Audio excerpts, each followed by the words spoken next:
بسم اللہ الرحمن الرحیم۔ السلام علیکم۔ میں اپنی دیورانی سے سخت نفرت کرتی تھی۔ ساس نے جھگڑوں سے تنگ آ کر ہمیں علیحدہ کر دیا۔ کچھ عرصے بعد اس کا شوہر فوت ہو گیا۔ شوہر کی وفات کے بعد وہ ایک کرائے کے مکان میں رہنے لگی۔ ہمارے گھر میلاد شریف تھا۔ مجھے مدرسے کی بچیوں کے آنے کا انتظار تھا۔ کھانا پک چکا تھا اور درود دیا جا رہا تھا۔ جب درود سے پہلے ہی دیورانی کی بیٹی نے سموسہ اٹھا لیا، مجھے غصہ آ گیا۔ میں نے زبردستی وہ سموسہ کھینچا تو وہ بچی رونے لگی۔ سموسہ ٹوٹ کر فرش پر گر گیا، مگر میں نے اسے کھانے نہیں دیا۔ میں اپنی طرف سے بہت خوش تھی، مگر اس کی ماں نے مجھے ایسی بد دعا دی کہ رات ہوتے ہی ہمارے گھر کوہرام مچ گیا۔ میں ہمیشہ سے یہ سمجھتی تھی کہ کسی کا نصیب مجھ سے زیادہ اچھا نہیں ہو سکتا۔ میرے پاس اپنا گھر تھا، شوہر تھا، بچے تھے اور ساس بھی خالہ تھی، اور کھانے پینے کی کبھی کوئی کمی نہ تھی، مگر نہ جانے کیوں میرے دل کو کبھی سکون نہیں ملا تھا۔ مجھے ہر وقت یہی لگتا تھا کہ کوئی نہ کوئی مجھ سے آگے نکلنے کی کوشش کر رہا ہے، اور وہ کوئی اور نہیں بلکہ میری اپنی دیورانی تھی۔ وہ مجھ سے عمر میں چھوٹی تھی، بات بھی آہستہ کرتی تھی اور ہر وقت اپنے کام سے کام رکھتی تھی، مگر مجھے اس کی یہی خاموشی سب سے زیادہ کھٹکتی تھی۔ مجھے لگتا تھا وہ خاموش رہ کر سب کا دل جیتنا چاہتی ہے، اور میں ہر وقت اس کی یہی خاموشی برداشت نہیں کر پاتی تھی۔ ہم سب ایک ہی گھر میں رہتے تھے۔ گھر بڑا تھا، مگر اس میں رہنے والوں کے دل بہت چھوٹے تھے۔ میرا شوہر اور اس کا چھوٹا بھائی دونوں ایک ساتھ کام پر جاتے تھے۔ ساس گھر سنبھالتی تھی اور ہم دونوں بہویں گھر کے کام کیا کرتی تھی، مگر فرق صرف اتنا تھا کہ میں ہر کام کرتے ہوئے یہ دیکھتی تھی کہ میری دیورانی کیا کر رہی ہے، اور وہ اپنا کام ختم کر کے خاموشی سے اپنے بچوں کے پاس بیٹھ جاتی تھی۔ مجھے اس کا یہ انداز بھی پسند نہ تھا۔ میں چاہتی تھی وہ بھی میری طرح ہر وقت بولتی رہے، ہر بات کا جواب دے، مگر وہ تو جیسے خاموش رہنے کی عادی تھی۔ ساس اکثر اس کی تعریف کر دیتی، کبھی کہہ دیتی یہ بہت صبر والی ہے، کبھی کہتی اس کے ہاتھ کا کھانا بڑا مزے کا بنتا ہے، کبھی کہتی یہ کسی کے منہ نہیں لگتی۔ ایسی ہی عورتیں گھر آباد رکھتی ہیں۔ وہ شاید عام سی باتیں کرتی تھی، مگر میرے دل میں ہر دفعہ آگ لگ جاتی تھی۔ مجھے لگتا تھا جیسے وہ میری بے عزتی کر رہی ہیں۔ میں چپ تو رہتی تھی، مگر اندر ہی اندر میرا غصہ بڑھتا جا رہا تھا۔ ایک دن صبح میں نے جلدی ناشتہ بنایا۔ میرے بچے بھی شور مچا رہے تھے، شوہر کو بھی کام پر جانا تھا۔ میں ایک طرف روٹیاں بنا رہی تھی کہ ساس نے آواز دی، بہو ذرا چائے ادھر بھیج دو۔ میں نے ابھی کپ اٹھایا ہی تھا کہ انہوں نے پھر کہا، رہنے دو، چھوٹی بہو نے پہلے ہی بنا دی ہے، میں وہی پی لوں گی۔ بس اتنی سی بات تھی، مگر میرا دل جل کر راکھ ہو گیا۔ مجھے لگا میری ساری محنت ضائع ہو گئی۔ میں نے غصے میں چائے کا کپ زور سے رکھ دیا اور اپنے کمرے میں آ گئی۔ میرا شوہر میرے پیچھے آیا اور پوچھنے لگا کیا ہوا، تو میں نے صاف کہہ دیا کہ اس گھر میں میری کوئی عزت نہیں رہی۔ ہر وقت تمہاری ماں کو صرف تمہارے بھائی کی بیوی ہی اچھی لگتی ہے۔ میں چاہے سارا دن کام کرتی رہوں، کسی کو نظر نہیں آتا۔ وہ مجھے سمجھانے لگا کہ ایسی کوئی بات نہیں، وہ تمہاری خالہ ہے، مگر میں سننے کو تیار نہ تھی۔ مجھے تو ہر وقت صرف اپنی بے قدری دکھائی دیتی تھی۔ دوپہر کے وقت میں صحن میں کپڑے سکھانے نکلی تو میری دیورانی بھی وہیں کھڑی تھی۔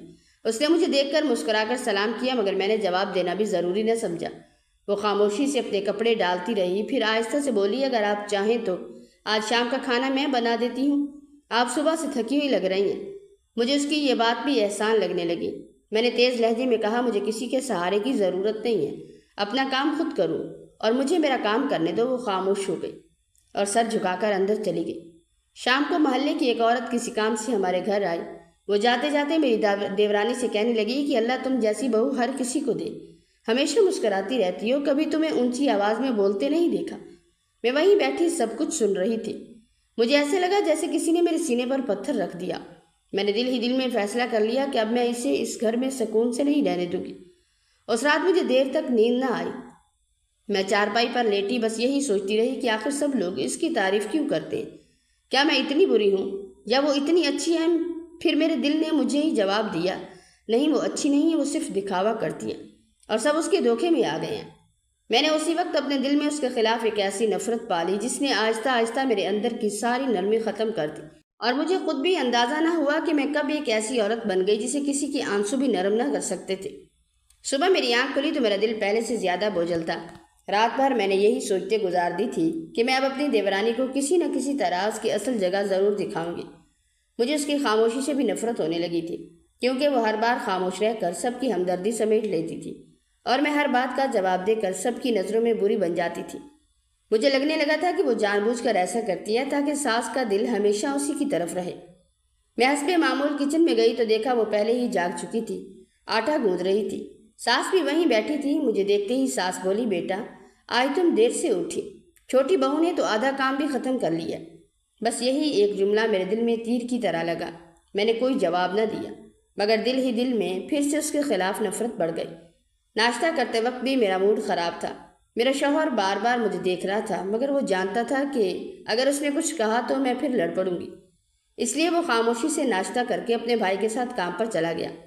ان دونوں بھائیوں میں بڑی محبت تھی، ایک دوسرے کے بغیر کوئی کام نہیں کرتے تھے، مگر نہ جانے کیوں مجھے اپنے دیور کی شکل بھی اچھی نہیں لگتی تھی، شاید اس لیے کہ وہ ہر وقت اپنی بیوی کا ساتھ دیتا تھا۔ دوپہر کے وقت ساس نے کہا آج گھر کی صفائی کر لیتے ہیں۔ میں نے دل ہی دل میں سوچا کہ اب سارا کام مجھ سے کروایا جائے گا، مگر ہوا اس کے برعکس۔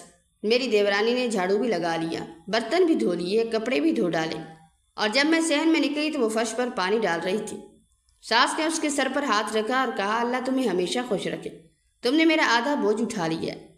میں وہ منظر دیکھ کر اندر ہی اندر جل اٹھی تھی۔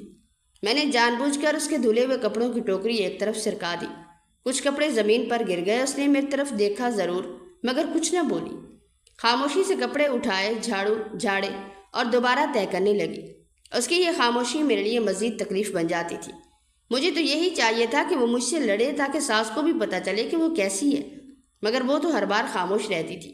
چند دن اسی طرح گزر گئے۔ ہمارے درمیان روز کوئی نہ کوئی بات ہو جاتی تھی، کبھی نمک زیادہ ہونے پر، کبھی بچوں کے شور پر، کبھی پانی دیر سے بھرنے پر، کبھی بجلی کا بل زیادہ آنے پر۔ میں ہر بات کا ذمہ دار اسی کو ٹھہراتی اور وہ ہر بار خاموشی سے سر جھکا لیتی۔ ساس کبھی مجھے سمجھاتی، کبھی اسے، مگر وہ کبھی پلٹ کر جواب نہ دیتی تھی۔ ایک شام میں صحن میں بیٹھی تھی کہ اچانک میرے دیور کو زور زور سے کھانسی آنے لگی۔ پہلے تو سب نے عام بات سمجھی، مگر پھر اسے اتنی تیز کھانسی ہوئی کہ وہ دیوار کا سہارا لے کر بیٹھ گیا۔ میری دیورانی گھبرا کر پانی لے آئی، اس کے ہاتھ کانپ رہے تھے۔ وہ بار بار پوچھ رہی تھی آپ کو کیا ہوا، مگر وہ صرف اتنا کہہ سکا کہ سینے میں بہت درد ہو رہا ہے۔ ساس فوراً پریشان ہو گئی۔ انہوں نے میرے شوہر کو فون کیا، وہ جلدی جلدی گھر آئے اور اسے ڈاکٹر کے پاس لے گئے۔ رات گئے واپس آئے تو سب کے چہرے اترے ہوئے تھے۔ میں نے پوچھا بھی نہیں کہ کیا ہوا، کیونکہ مجھے دلچسپی ہی نہ تھی، مگر ساس کی آنکھیں بار بار بھر آتی تھیں اور میری دیورانی ساری رات اپنے شوہر کے سرہانے بیٹھی رہی۔ اگلے دن مجھے محلے کی ایک عورت سے معلوم ہوا کہ ڈاکٹر نے آرام کرنے کا کہا ہے اور کچھ ٹیسٹ بھی لکھے ہیں۔ میں نے بس اتنا کہا اللہ خیر کرے، مگر میرے لہجے میں نہ دکھ تھا نہ ہمدردی۔ مجھے تو یہی لگ رہا تھا کہ اب دیکھتی ہوں یہ لوگ کتنے دن خوش رہتے ہیں۔ اس کے بعد میں نے پہلی بار اپنی دیورانی کے چہرے پر خوف دیکھا۔ وہ پہلے جیسی نہ رہی تھی، ہر وقت شوہر کے پاس بیٹھی رہتی، دوائیاں دیتی، وقت پر کھانا کھلاتی اور بچوں کو بھی خاموش رکھتی تاکہ اسے آرام مل سکے۔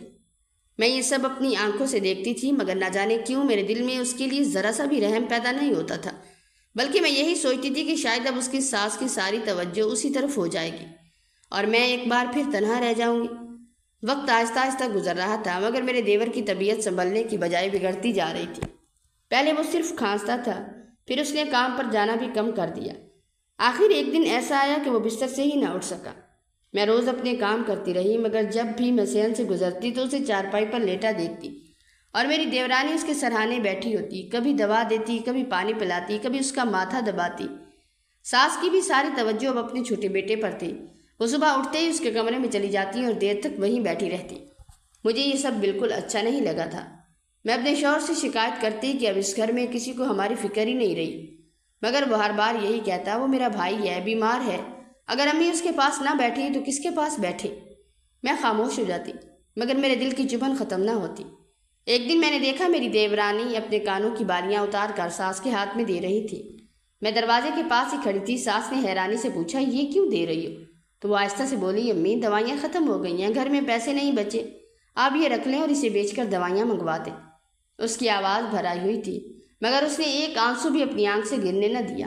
میں نے وہ منظر دیکھا اور اندر آ گئی۔ نہ جانے کیوں میرے دل نے کہا شاید اب مجھے اس پر ترس آنا چاہیے، مگر اگلے ہی لمحے میں نے خود کو سمجھا لیا کہ یہ سب صرف لوگوں کی ہمدردی لینے کے طریقے ہیں۔ میں نے اپنے دل کو پھر سخت کر لیا۔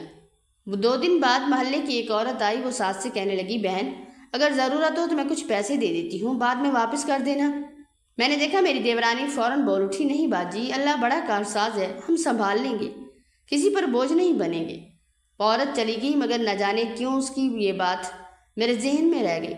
میرے دیور کی حالت اب اتنی خراب ہو چکی تھی کہ ایک رات اچانک اسے ہسپتال لے جانا پڑا۔ میرے شوہر اور ساس اسے لے گئے۔ رات بھر میری آنکھ نہ لگی، نہ اس لیے کہ مجھے ان کی فکر تھی، بلکہ اس لیے کہ بچے بار بار روتے تھے، مجھے نیند نہیں آ رہی تھی۔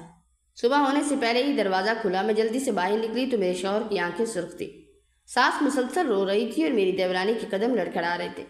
اس نے جیسے ہی گھر کے اندر قدم رکھا وہ زمین پر بیٹھ گئی اور ایسی چیخ ماری کہ میرا دل ایک لمحے کے لیے کانپ گیا۔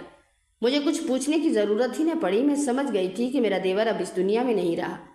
کچھ ہی دیر میں پورا محلہ ہمارے گھر میں جمع ہو گیا، ہر طرف رونے کی آوازیں آ رہی تھی۔ اس کے بچے اپنے باپ کو ہلا ہلا کر اٹھانے کی کوشش کر رہے تھے، مگر وہ ہمیشہ کے لیے خاموش ہو چکا تھا۔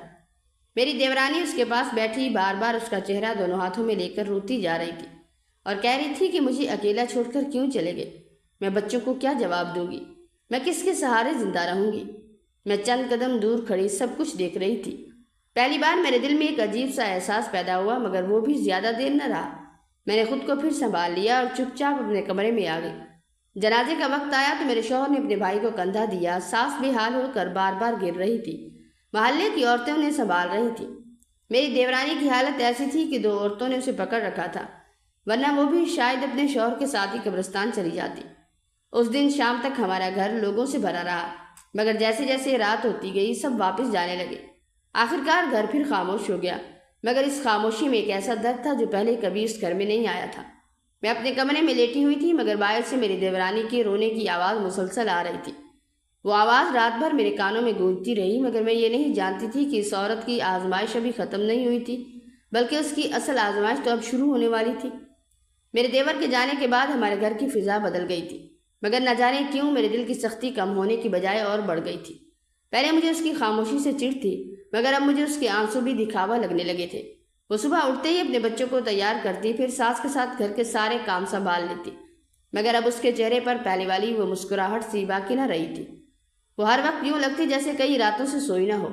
میں اسی حال میں بھی دیکھتی تو میرے دل میں اس کے لیے رحم پیدا ہونے کی بجائے یہی خیال آتا کہ اب یہ سب کو اپنی بے بسی دکھا کر ان کی ہمدردی سمیٹے گی۔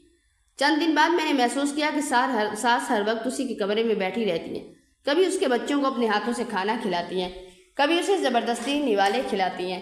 مجھے یہ سب اچھا نہ لگا۔ میں اپنے شوہر سے کہتی اب امی کو ہماری کوئی فکر نہیں رہی، وہ ہر وقت اسی کے پاس بیٹھی رہتی ہیں۔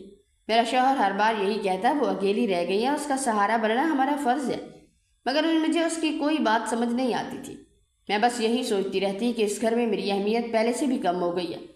ایک دن صبح ساس نے مجھے آواز دے کر کہا، بہو آج دال بنا لینا۔ وہ رات بھر سوئی نہیں، بچوں کو بخار تھا، اسے ذرا آرام کرنے دو، بس یہی بات میرے دل میں آگ لگا گئی۔ میں نے غصے سے برتن زور سے رکھ دیے اور کہا اب تو اس گھر میں ہر کام بھی میں کروں اور تعریف بھی اسی کی ہو۔ ساس نے مجھے گھور کر دیکھا مگر کچھ نہ بولی۔ میں بڑبڑاتی ہوئی کچن میں چلی گئی، مگر دل میں اس کے لیے نفرت اور بڑھ گئی۔ اب میں جان بوجھ کر اسے تکلیف دینے کے بہانے ڈھونڈنے لگی تھی۔ کبھی اس کے دھلے ہوئے کپڑے دوبارہ گندے کپڑوں کے ساتھ رکھ دیتی، کبھی اس کے بچوں کے لیے رکھا ہوا دودھ اپنے بچوں کو پلا دیتی، اور جب وہ کچھ نہ کہتی تو مجھے اور غصہ آتا۔ ایک دن اس کی بیٹی میرے بچوں کے ساتھ بیٹھ کر روٹی کھا رہی تھی۔ میں نے اس کے پاس سے پلیٹ اٹھا لی اور کہا کہ پہلے برابر کا خرچہ تو دو، پھر کھانے پر نظر رکھنا۔ بچی خاموشی سے اپنی ماں کے پاس جا کر بیٹھ گئی۔ میری دیورانی نے صرف اتنا کہا، بچے تو سب کے ایک جیسے ہوتے ہیں بھابھی، انہیں کیا معلوم کون سا نوالا کس کا ہے، مگر میں نے اس کی بات بھی انسنی کر دی۔ اب ساس بھی پہلے جیسی نہیں رہی تھی، وہ اپنے چھوٹے بیٹے کے غم میں اندر سے ٹوٹ چکی تھی، مگر جب بھی وہ میری دیورانی کے بچوں کو سینے سے لگاتی تو مجھے لگتا جیسے وہ میری بچوں سے محبت کم کر رہی ہے۔ میں نے ایک دن غصے میں اپنے شوہر سے کہا اگر یہی حال رہا تو میں اس گھر میں نہیں رہ سکتی۔ اس نے سخت لہجے میں کہا تمہیں ہر وقت مسئلہ کیوں رہتے ہیں، کسی کا شوہر دنیا سے چلا گیا ہے اور تمہیں اپنی ضد سے فرصت نہیں ملی۔ میں پہلی بار اس کی بات سن کر خاموش ہو گئی، مگر میرے دل کی کڑواہٹ کم نہ ہوئی۔ کچھ دن بعد محلے کی 2 عورتیں تعزیت کے لیے آئیں، وہ میری دیورانی کے پاس بیٹھی اس کا حال پوچھ رہی تھی۔ ان میں سے ایک نے کہا بیٹی اللہ تمہیں صبر دے، تم نے بڑی ہمت سے سب کچھ برداشت کیا ہے۔ دوسری عورت بولی تمہیں اگر کسی چیز کی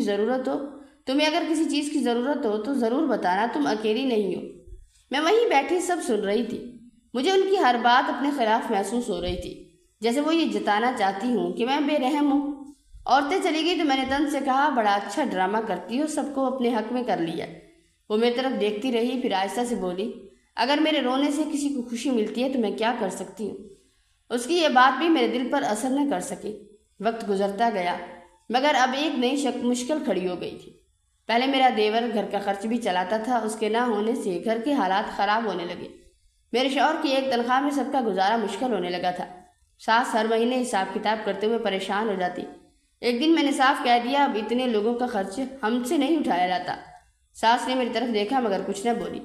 میری دیورانی نے فوراً کہا امی فکر نہ کریں، میں سلائی کر لیا کروں گی، بچوں کا خرچ خود اٹھا لوں گی۔ ساس کی آنکھوں میں آنسو آ گئے، مگر نہ جانے کیوں مجھے اس کی یہ بات بھی اچھی نہ لگی۔ مجھے لگا اب بھی اپنی محنت کا احسان بھی جتائے گی۔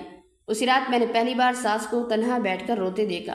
وہ اپنے چھوٹے بیٹے کی تصویر ہاتھ میں لیے بیٹھی تھی اور بار بار یہی کہہ رہی تھی بیٹا تو چلا گیا مگر اپنی ذمہ داریاں میرے کندھوں پر چھوڑ گیا۔ میں دروازے سے یہ سب دیکھ کر واپس آ گئی، مگر میرے دل میں پھر بھی نرمی پیدا نہ ہوئی، بلکہ میں یہی سوچتی رہی کہ اب اس گھر میں کچھ نہ کچھ بدلنے والا ہے، اور مجھے اندازہ بھی نہ تھا کہ آنے والے دن میری دیورانی کی زندگی کا سب سے بڑا امتحان لے کر آنے والے ہیں۔ میرے دیور کو دنیا سے گئے ابھی چند ہی ہفتے ہوئے تھے، مگر گھر کے حالات پہلے جیسے نہ رہے۔ پہلے اس گھر میں 2 کمائی کرنے والے تھے، اب صرف میرا شوہر رہ گیا تھا۔ خرچے بڑھتے جا رہے تھے اور آمدنی کم ہوتی جا رہی تھی۔ ساس ہر روز حساب کتاب کرتے کرتے پریشان ہو جاتی، مگر میں ہر بار یہی کہتی کہ آخر ہم کب تک 4 لوگوں کا بوجھ اٹھاتے رہیں گے۔ میری بات سن کر ساس خاموش ہو جاتی، مگر ان کی خاموشی بتا دیتی کہ وہ اندر سے ٹوٹ رہی ہیں۔ ادھر میری دیورانی صبح سے رات تک ایک لمحہ بھی سکون سے نہ بیٹھتی۔ وہ بچوں کو سنبھالتی، گھر کے کام کرتی، پھر رات کو محلے کی عورتوں کے کپڑے سلائی کرنے بیٹھ جاتی۔ کئی راتیں میں نے اسے جاگتے دیکھا، مگر نہ اس نے کبھی کسی سے شکایت کی، نہ ہی کسی سے مدد مانگی۔ مجھے اس کا یہی انداز بھی برا لگتا تھا۔ میں دل ہی دل میں سوچتی تھی کہ یہ جتنا خاموش رہے گی لوگ اتنا ہی سے مظلوم ایک دن دوپہر کے وقت میں نے دیکھا اس کا بیٹا کچن میں آیا اور آہستہ سے روٹی مانگنے لگا۔ میں نے غصے سے کہا ابھی تو کھانا کھایا تھا، پھر بھوک لگ گئی۔ وہ ڈر کر خاموش ہو گیا۔ اتنے میں میری دیورانی بھی وہاں آ گئی۔ اس نے بچے کا ہاتھ پکڑا اور بولی آؤ بیٹا میں تمہیں روٹی دے دیتی ہوں۔ اس نے واقعی اپنی پلیٹ بچے کے سامنے رکھ دی اور خود پانی پی کر واپس چلی گئی۔ میں نے وہ منظر دیکھا مگر پھر بھی میرے دل میں اس کے لیے کوئی نہ نرمی آئی۔ چند دن بعد ساس نے گھر کا خرچ سامنے رکھ کر کہا اب ہمیں کچھ فیصلہ کرنا ہوگا۔ میرے شوہر نے کہا امی جیسے پہلے رہ رہے ہیں ویسے ہی رہنے دے، اللہ کوئی راستہ نکال دے گا۔ مگر میں پہلی بار کھل کر بول پڑی۔ میں نے کہا اب یہ ممکن نہیں ہے، ہر چیز مہنگی ہو گئی ہے، بچوں کی پڑھائی ہے، ہمارے اپنے خرچے ہیں، آخر کب تک ہم سب کو ایک ہی چولہے پر چلیں گے، ہم سب ایک ہی چولہے پر چلیں گے۔ میرے الفاظ سن کر کمرے میں خاموشی چھا گئی۔ میری دیورانی نے نظریں جھکا لی اور ساس نے گہری سانس لے کر کہا شاید تم ٹھیک کہہ رہی ہو۔ 2 دن بعد ساس نے گھر کے درمیان ایک لکیر کھینچ دی۔ انہوں نے دونوں حصے الگ کر دیے اور ایک کچن میری دیورانی کو دے دیا اور دوسرا میرے پاس آ گیا۔ راشن بھی الگ ہو گیا، برتن بھی الگ ہو گئے، یہاں تک کہ چولہا بھی الگ کر دیا گیا۔ میں نہ جانے کیوں اس دن بہت خوش تھی۔ مجھے لگ رہا تھا کہ آخر کار میں جیت گئی ہوں۔ میری دیورانی نے صرف اتنا کہا جو آپ سب کو مناسب لگے وہی ٹھیک ہے۔ اب گھر میں ایک ہوتے ہوئے بھی 2 گھروں جیسا لگنے لگا تھا۔ صبح دروازے کھلتے تو ایک دوسرے کی آواز سنائی دیتی مگر پہلے جیسی بات نہ رہی۔ میرے بچے ادھر جانا چاہتے تو میں روک دیتی، اور اگر اس کے بچے ادھر آ جاتے تو میں انہیں کسی نہ کسی بہانے واپس بھیج دیتی۔ ساس دونوں طرف آتی جاتی رہتی تھی مگر اب ان کے چہرے پر پہلے جیسا سکون باقی نہیں تھا۔ ایک شام میں نے دیکھا میری دیورانی کے گھر کا چولہا نہیں جل رہا تھا۔ میں نے دل ہی دل میں سوچا شاید آج راشن ختم ہو گیا ہے۔ تھوڑی دیر بعد محلے کی ایک بوڑھی عورت اس کے دروازے پر آئی۔ اس نے ایک تھیلی اس کے ہاتھ میں دی اور کہنے لگی بیٹی یہ تمہارا تھوڑا سا آٹا ہے اور دال رکھ لو، انکار مت کرنا۔ میری دیورانی نے پہلے بہت منع کیا مگر وہ عورت زبردستی تھیلی رکھ کر چلی گئی۔ میں دروازے کے پیچھے کھڑی سب کچھ دیکھ رہی تھی۔ نہ جانے کیوں میرے دل میں ایک لمحے کے لیے خلش سی ہوئی، مگر اگلے ہی لمحے میں نے خود کو یہی کہہ کر خاموش کر لیا کہ یہ سب اسی کی قسمت ہے۔ اس رات میں نے پہلی بار ساس کو میری دیورانی کے کمرے سے روتے ہوئے نکلتے دیکھا۔ ان کے ہاتھ میں اپنے چھوٹے پوتے کی پھٹی ہوئی جوتی تھی اور وہ آہستہ سے بول رہی تھی یا اللہ میرے بچے کو کسی کا محتاج نہ کرنا۔ میں نے یہ الفاظ سن لیے مگر پھر بھی میں نے اپنے دل کو نرم نہ ہونے دیا، بلکہ یہی سوچتی رہی کہ اگر یہ لوگ اس گھر سے چلے جائیں تو شاید سب کچھ پہلے جیسا ہو جائے گا۔ ویسے بھی یہ گھر میرے نام پر تھا، پہلے میری شادی ہوئی تھی اور میرے ساتھ سسن نے میرے ماں باپ کے کہنے پر گھر میرے نام پہ لگایا تھا، تبھی میری شادی ہوئی تھی۔ اس لیے کبھی کبھی میرا دل چاہتا کہ دیورانی کو یہاں سے نکال دو، آخر اس کا اس گھر پر کیا حق بنتا ہے۔ مجھے اس وقت یہ معلوم نہیں تھا کہ میری یہی سوچ بہت جلد حقیقت بننے والی تھی، اور اس حقیقت کے بعد جو کچھ ہونے والا تھا وہ میری پوری زندگی کا سب سے بڑا پچھتاوا بن جائے گا۔ میرے دیور کو فوت ہوئے کئی مہینے گزر چکے تھے، مگر میرے دل کی سختی ذرا بھی کم نہ ہوئی تھی، بلکہ اب تو مجھے ایسا لگنے لگا تھا کہ اس گھر میں اس کا رہنا ہی میرے لیے بوجھ ہے۔ ساس بھی اب کھل کر اس سے بات نہیں کرتی تھی۔ پہلے وہ اس کے دکھ میں اس کے ساتھ بیٹھی رہتی، مگر وقت گزرنے کے ساتھ ان کا لہجہ بھی بدلنے لگا۔ وہ اکثر کہتی کہ اب کب تک ہم سب اس کا خرچہ اٹھائیں گے۔ میں بھی انہی کی ہاں میں ہاں ملاتی رہی، اور دل ہی دل میں خوش ہوتی تھی کہ آخر ساس بھی میری بات سمجھنے لگی، اور یہ سب خالہ رضیہ کی وجہ سے ہوا تھا۔ وہ کچھ عرصہ پہلے ہمارے گھر پر آئی تھی۔ میری ساس کے کمرے میں بیٹھ کر وہ کافی باتیں کر رہی تھی، اور انہوں نے ہی میری ساس کے کان بھرے تھے کہ تمہاری بہو ہی منحوس ہے جو تمہارے جوان بیٹے کو کھا گئی ہے، ورنہ اتنی سی عمر میں کس کو دل کی بیماری ہوتی ہے۔ اور اس دن کے بعد میری ساس اپنی چہیتی بہو کو منحوس کہنے لگی، اور مجھے اس سے خوشی ملتی تھی۔ پہلے تو میری ساس، جو میری خالہ بھی تھی، بڑھ چڑھ کر اس کی تعریفیں کرتی تھی اور اس کی تعریفوں کے پل باندھتے نہیں تھکتی تھی، مگر اب وہ بالکل ٹوٹ چکی تھی۔ شاید اب بیٹی کا غم انہیں ستانے لگا تھا، اور یہی وہ سوچ سمجھ رہی تھی، اور وہ یہی سمجھ رہی تھی کہ بہو کی وجہ سے ہی ان کا بیٹا گیا ہے، کیونکہ وہی منحوس ہے۔ میری دیورانی نے کبھی کسی سے ایک دن روپیہ بھی نہ مانگا۔ وہ صبح سویرے اٹھتی، اپنے بچوں کو سنبھالتی، گھر کا کام کرتی، پھر محلے کی چند عورتوں کے کپڑے سلائی کے لیے لے آتی۔ کبھی کسی کے کپڑے سی دیتی، کبھی کسی کے لیے کڑھائی کر دیتی۔ اس طرح تھوڑے بہت پیسے کما کر اپنے بچوں کے لیے آٹا دال خرید لیتی، مگر مجھے اس کی یہ محنت بھی برداشت نہ ہوتی۔ میں ہر وقت یہی کہتی تھی کہ یہ سب دکھاوا ہے تاکہ لوگ اسے بیچاری سمجھے اور ہمیں ظالم کہیں۔ ایک دن محلے کی ایک عورت ہمارے گھر آئی۔ اس نے میری دیورانی کے ہاتھ میں ایک تھیلا دیتے ہوئے کہا، بہن یہ راشن ہے، بچوں کے لیے رکھ لو، اللہ آسانی کرے گا۔ میری دیورانی نے بہت انکار کیا، مگر وہ عورت زبردستی تھیلا رکھ کر چلی گئی۔ میں نے یہ منظر دیکھا تو میرا خون کھول اٹھا۔ میں نے فوراً ساس سے کہا، دیکھا آپ نے، اب پورا محلہ ہمیں برا سمجھنے لگا ہے، سب یہی کہہ رہے ہیں کہ ہم بیوہ کو کھانا بھی نہیں دیتے۔ ساس بھی غصے میں آ گئی۔ انہوں نے جاتے ہی اس تھیلے کو اس کے سامنے رکھ کر کہا، ہمیں کسی کے احسان کی ضرورت نہیں ہے، اگر یہاں رہنا ہے تو لوگوں کے سامنے ہمارا تماشا مت بنایا کرو۔ وہ خاموشی سے تھیلا اٹھا کر اپنے کمرے میں لے گئی، اور اگلے ہی دن وہ راشن واپس کر آئی۔ اس کے بچے بھی اب پہلے جیسے نہ رہے، وہ بہت خاموش رہنے لگے تھے۔ ایک دن اس کا چھوٹا بیٹا میرے بچوں کے ساتھ کھیلتے کھیلتے میرے بیٹے کا کھلونا اٹھا لایا۔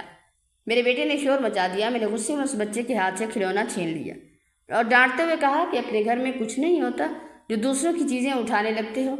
بچہ ڈر گیا، اس کی آنکھوں میں آنسو بھر آئے، مگر اس نے ایک لفظ بھی نہ کہا۔ تھوڑی دیر بعد اس کی ماں آئی۔ اس نے بچے کو سینے سے لگایا اور مجھ سے صرف اتنا کہا، بہن بچے ہیں، غلطی ہو گئی ہوگی۔ میں نے اس کی اس بات کا بھی سخت لہجے میں جواب دیا اور خاموشی سے اپنے کمرے میں واپس چلی آئی۔ کچھ دن بعد مجھے محلے کی ایک عورت ملی۔ اس نے بتایا کہ تمہاری دیورانی راتوں کو بھی سلائی کرتی رہتی ہے، اس کی آنکھیں خراب ہو رہی ہیں، مگر وہ کہتی ہے بچوں کو بھوکا نہیں سلا سکتی۔ یہ سن کر بھی میرے دل پر کوئی اثر نہ ہوا۔ میں نے الٹا یہی کہا کہ ہر کسی کو اپنی قسمت کا لکھا ملتا ہے۔ ادھر ساس بھی روز نئی نئی باتیں سنانے لگتی۔ کبھی کہتی بجلی کا بل زیادہ آ رہا ہے، کبھی کہتی بچوں کی آواز سے سر درد ہونے لگتا ہے، کبھی کہتی گھر میں جگہ کم پڑ گئی ہے۔ میں ہر بار انہی کی بات کو بڑھا دیتی اور کہتی آپ نے پہلے ہی علیحدہ کر دیا تھا، اب بہتر یہی ہے کہ یہ کہیں اور جا کر رہیں۔ میری یہ باتیں آہستہ آہستہ ساس کے دل میں اترتی چلی گئی۔ ایک شام میں نے دیکھا میری دیورانی صحن کے ایک کونے میں بیٹھی اپنے شوہر کی تصویر ہاتھ میں لیے خاموشی سے رو رہی تھی۔ اس کی بیٹی بار بار اس کے آنسو پوچھ رہی تھی اور کہہ رہی تھی کہ امی آپ نہ روئیں، ابو اللہ میاں کے پاس ہیں، وہ ہمیں دیکھ رہے ہوں گے۔ میں چند لمحے انہیں دیکھتی رہی، پھر اندر آ گئی۔ میرے دل نے ایک لمحے کو بھی نہ سوچا کہ اس عورت پر کیا گزر رہی ہے۔ اسی رات ساس نے پہلی بار صاف لفظوں میں کہا کہ اب اسے یہ گھر چھوڑ دینا چاہیے۔ میں خاموش بیٹھی رہی، مگر میرے دل میں عجیب سی خوشی پھیل گئی۔ مجھے لگا جیسے آخرکار میری برسوں کی خواہش پوری ہونے والی ہے، جبکہ مجھے یہ معلوم ہی نہ تھا کہ ایک بے سہارا عورت کو اس کے بچوں سمیت گھر سے نکالنے پر مجبور کرنا میرے اپنے نصیب میں ایسا طوفان آئے گا جس کا تصور بھی میں نے کبھی نہیں کیا تھا۔ صبح ناشتے کے بعد ساس نے میری دیورانی کو اپنے پاس بلایا۔ میں بھی وہیں بیٹھی تھی۔ مجھے پہلے ہی اندازہ ہو چکا تھا کہ آج کوئی بڑی بات ہونے والی ہے۔ وہ آ کر خاموشی سے ہمارے سامنے کھڑی ہو گئی۔ اس کے چہرے پر پہلے ہی صاف تھکن دکھائی دے رہی تھی، اور ساس نے کچھ لمحے خاموش رہنے کے بعد آہستہ سے کہا، اب ہمارے لیے بھی سب کچھ پہلے جیسا نہیں رہا۔ تم بھی جانتی ہو گھر کے خرچے بڑھ گئے ہیں، اس لیے بہتر یہی ہے کہ تم اپنے لیے کوئی الگ بندوبست کر لو۔ یہ الفاظ سنتے ہی اس کا رنگ اڑ گیا۔ اس نے پہلے ساس کی طرف دیکھا، پھر میری طرف، جیسے اسے امید ہو کہ شاید ہم میں سے کوئی کہہ دے کہ یہ سب مذاق ہے، مگر ایسا کچھ نہ ہوا۔ اس نے دھیمی آواز میں کہا، امی میں کہاں جاؤں گی، میرے پاس تو کوئی سہارا بھی نہیں ہے۔ بچوں کو لے کر کس دروازے پر جاؤں گی؟ ساس نے نظریں چرا لی اور بولی، ہم نے بہت دن تمہارا ساتھ دیا، اب ہم سے زیادہ نہیں ہو سکتا۔ میں خاموش بیٹھی تھی، سب کچھ سنتی رہی۔ میرے دل میں ذرا بھی نرمی نہ آئی، بلکہ مجھے لگا اب آخر کار گھر کا سکون واپس آ جائے گا۔ وہ بہت دیر تک منتیں کرتی رہی، کبھی بچوں کا واسطہ دیتی، کبھی اپنے مرحوم شوہر کا نام لیتی، مگر ساس کا فیصلہ بدلنے والا نہیں تھا۔ آخر وہ خاموشی سے اپنے کمرے میں چلی گئی۔ اس دن پہلی بار میں نے اسے اتنا ٹوٹا ہوا دیکھا کہ وہ اپنے کپڑے طے کر رہی تھی، مگر ہر دوسرے لمحے اس کے ہاتھ رک جاتے اور وہ اپنے شوہر کی تصویر کو دیکھنے لگتی۔ اس کے بچے بھی ایک کونے میں بیٹھے خاموشی سے اسے دیکھ رہے تھے۔ شاید وہ بھی سمجھ گئے تھے کہ اب ان کی زندگی ایک بار پھر بدلنے والی ہے۔ 2 دن بعد محلے کی ایک بوڑھی عورت اس کے پاس آئی اور اسے بتانے لگی کہ قریب ہی ایک چھوٹا سا کرائے کا مکان خالی ہے، کرایہ بھی کم ہے، اگر چاہو تو دیکھ لو۔ میری دیورانی نے بہت دیر خاموش رہنے کے بعد صرف اتنا کہا، میرے پاس ابھی پورا کرایہ بھی نہیں ہے۔ بوڑھی عورت نے اس کا ہاتھ پکڑ کر کہا، اللہ بڑا مہربان ہے، پہلے وہاں چلی جاؤ، پھر آہستہ آہستہ سب ہو جائے گا۔ میں دروازے کے پاس کھڑی یہ سب سن رہی تھی، مگر میرے دل میں پھر بھی کوئی احساس پیدا نہ ہوا۔ چند دن بعد اس نے اپنے تھوڑے سے برتن ایک بکسے میں رکھے، چند جوڑے کپڑے باندھے اور اب بچوں کا ہاتھ پکڑ لیا۔ اس کے پاس لے جانے کے لیے اتنا ہی سامان تھا، باقی تو پہلے ہی بیماری اور علاج میں بک چکا تھا۔ اس نے جاتے ہوئے گھر کے ہر کمرے کو ایک نظر دیکھا، جیسے ان دیواروں میں اس کی پوری زندگی قید ہو۔ پھر وہ ساس کے پاس آئی، ان کے ہاتھ چومے اور کہا، اگر مجھ سے کوئی غلطی ہوئی ہو تو معاف کر دیجیے گا۔ ساس خاموش کھڑی رہی، انہوں نے نہ اسے روکا نہ گلے لگایا۔ پھر وہ میری طرف آئی، میں نے سوچا شاید کوئی شکایت کرے گی، مگر صرف اس نے اتنا کہا، اللہ تمہیں ہمیشہ خوش رکھے۔ یہ سن کر بھی میرے دل پر کوئی اثر نہ ہوا، میں نے بس سر ہلا دیا۔ وہ اپنے بچوں کو ساتھ لے کر دروازے سے باہر نکل گئی۔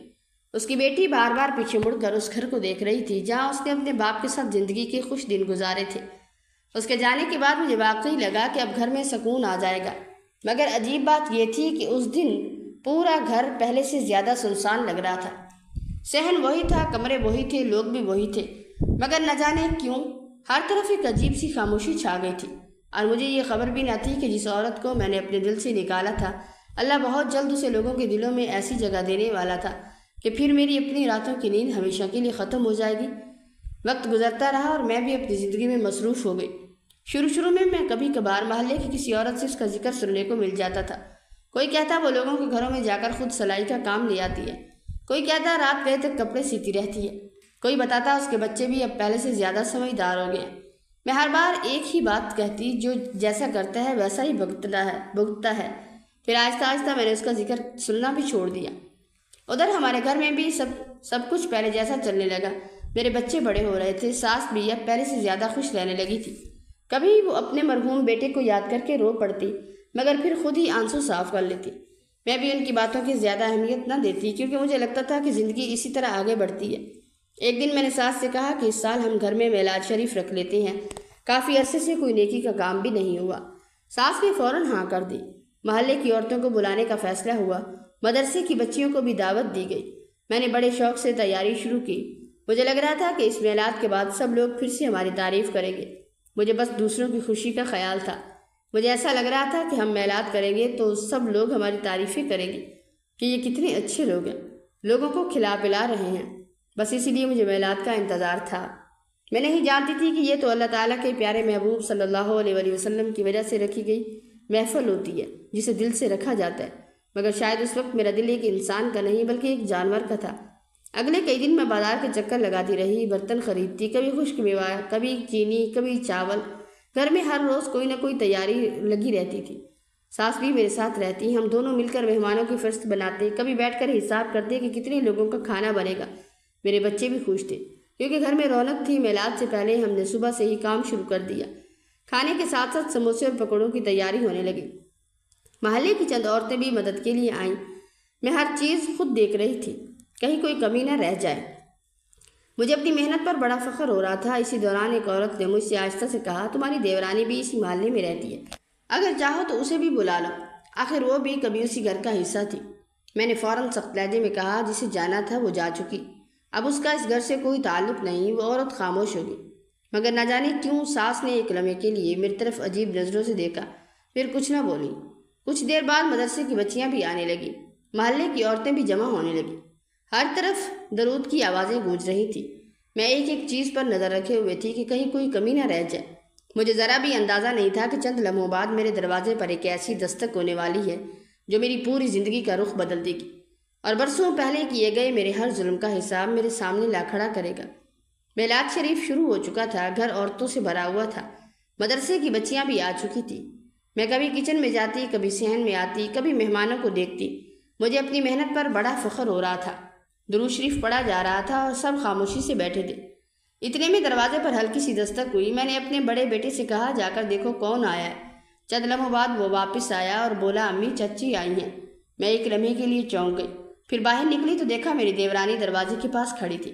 اس کے کپڑے بہت سادہ تھے، چہرہ پہلے سے زیادہ کمزور لگ رہا تھا، اور اس کے ساتھ اس کے دونوں بچے بھی کھڑے تھے۔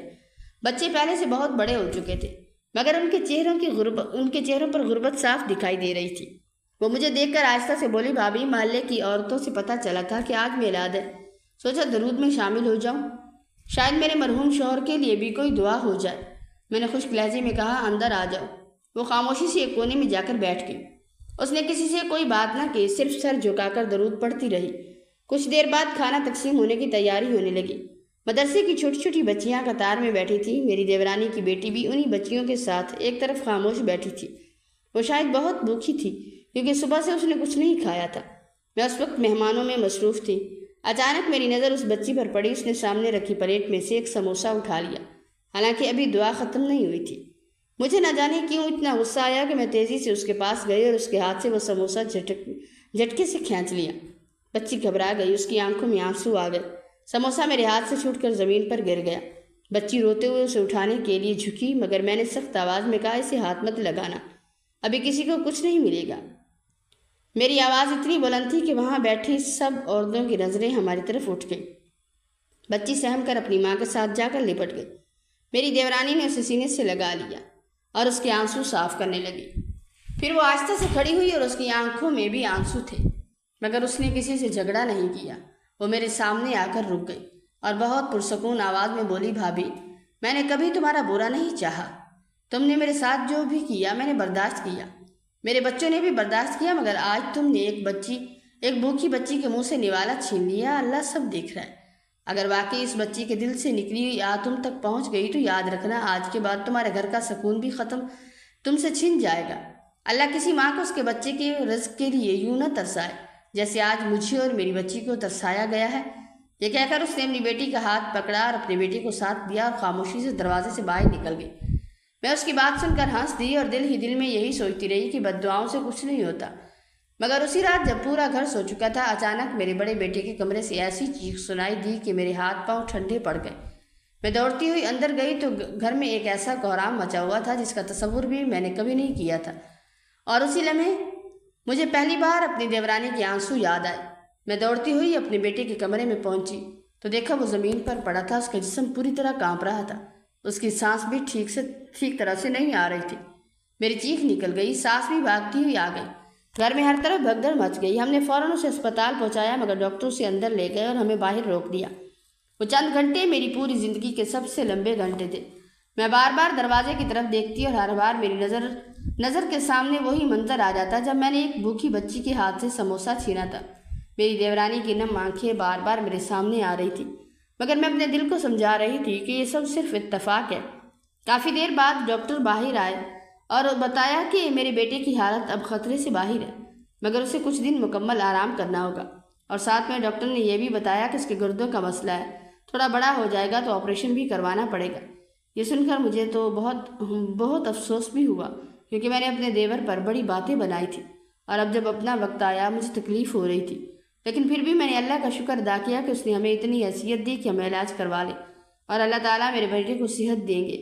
مگر نہ جانے پھر بھی کیوں میرے دل کا بوجھ کم نہ ہوا۔ گھر واپس آئی تو ہر چیز بدل چکی تھی۔ پہلے جو گھر مجھے اپنا لگتا تھا اب وہی گھر مجھے کاٹنے کو دوڑتا تھا۔ میں جب بھی صحن میں نکلتی تو مجھے وہ چھوٹی بچی یاد آتی جو زمین پر گرے ہوئے سموسے کو اٹھانا چاہتی تھی، اور میں نے اسے روک دیا تھا۔ چند دن بعد محلے کی ایک عورت کے گھر گئی تو وہاں اتفاق سے میری دیورانی بھی بیٹھی تھی۔ وہ کسی کے کپڑوں کی سلائی دینے آئی ہوئی تھی۔ کام کر کے اس کے ہاتھوں پر کافی نشان تھے۔ چہرہ پہلے سے زیادہ مرجھایا ہوا تھا، مگر اس کی زبان پر آج بھی کوئی شکایت نہیں تھی۔ مجھے دیکھ کر وہ خاموشی سے کھڑی ہو گئی، میرے قدم وہی رک گئے۔ نہ جانے کیوں آج پہلی بار میری نظریں اس کی نظروں سے مل نہ سکی۔ میری آنکھوں سے آنسو نکل آئے۔ میں اس کے قریب گئی اور اس کے ہاتھ پکڑ کر رونے لگی۔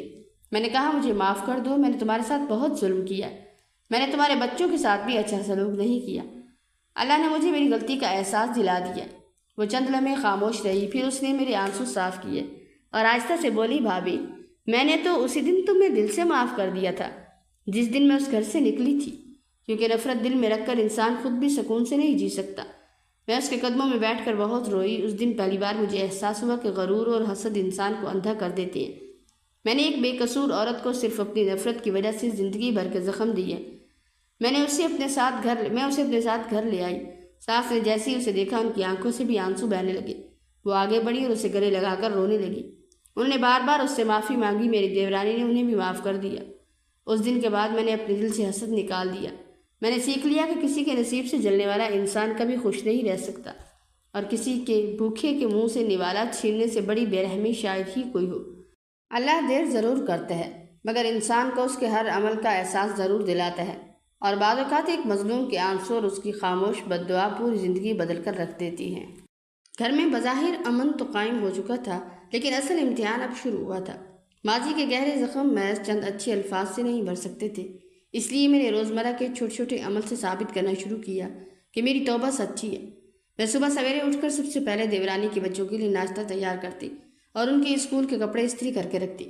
شروع میں وہ بچہ مجھے دیکھ کر سہم جاتا اور اپنی ماں کا پلو پکڑ لیتا تھا، مگر میری مسلسل شفقت نے ان کے دل سے خوف کی برف پگھال دی۔ کچھ ہی ہفتوں میں وہی بچے جو مجھ سے دور بھاگتے تھے، اب اسکول سے لوٹتے ہی دوڑ کر مجھ سے لپٹ جاتے اور اپنی دن بھر کی باتیں سناتے۔ ان کی معصوم مسکراہٹ میرے پچھتاوے کے زخموں پر مرہم کا کام کرتی تھی۔ اسی دوران ساس کی حالت میں بھی واضح بہتری آنے لگی۔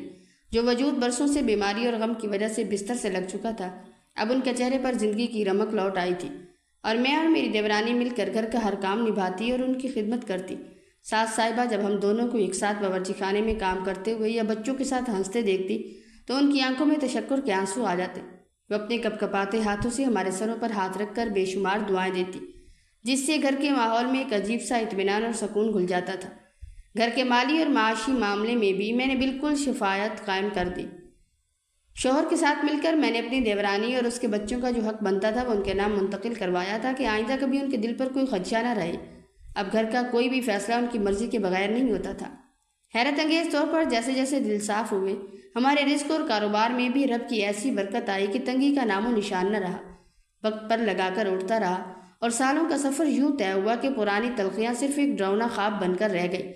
آج جب میں اپنے بھرے پورے اور پرسکون گھر کو دیکھتی ہوں تو رب کا لاکھ لاکھ شکر ادا کرتی ہوں کہ اس نے مجھے غرور کے اندھیرے سے نکال کر ہدایت کی روشنی دکھائی۔